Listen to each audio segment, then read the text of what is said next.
ദക്ഷിണേന്ത്യയുടെ കുംഭമേള എന്നറിയപ്പെടുന്ന മഹാമാഘ മഹോത്സവം 2026 പുണ്യനദിയായ ഭാരതപ്പുഴയുടെ തീരമായ മലപ്പുറം ജില്ലയിലെ തിരുനാവായയിലും താപസന്നൂരിലുമായി 18 മുതൽ ഫെബ്രുവരി 3 വരെ നടക്കുകയാണ്.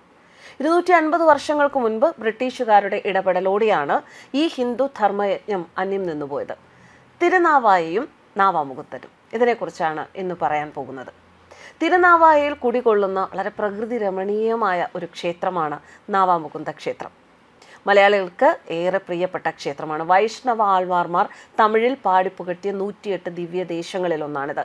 ഭഗവാൻ വിഷ്ണുവിനെ നാവാമുകുന്ദനായി പ്രതിഷ്ഠിച്ചതാണ് ഈ ക്ഷേത്രം. ലക്ഷ്മി ദേവിയും ഗജേന്ദ്രൻ എന്ന ആനയും ഭഗവാൻ വിഷ്ണുവിനെ ഇവിടെ താമരപ്പൂക്കൾ സമർപ്പിച്ച് ആരാധിച്ചു എന്നാണ് ഐതിഹ്യം. കുളത്തിലെ താമരകൾ കുറഞ്ഞപ്പോൾ തന്റെ ഭക്തനായ ഗജേന്ദ്രനെ പ്രീതിപ്പെടുത്താൻ ഭഗവാൻ വിഷ്ണു ലക്ഷ്മി ദേവിയെ തന്റെ അരികിലേക്ക് കൂട്ടിക്കൊണ്ടുപോയി. അതുകൊണ്ട് തന്നെ ഗജേന്ദ്രന് ആവശ്യത്തിന് താമരപ്പൂക്കൾ ലഭിക്കും എന്ന് വിശ്വസിക്കപ്പെടുന്നു. ഇവിടുത്തെ മഹാവിഷ്ണു പ്രതിഷ്ഠ ശ്രീ നാവാമുകുന്ദനായി ഐശ്വര്യദായിനിയായ മഹാലക്ഷ്മിയോടൊപ്പം കുടികൊള്ളുന്നു എന്നാണ് വിശ്വാസം.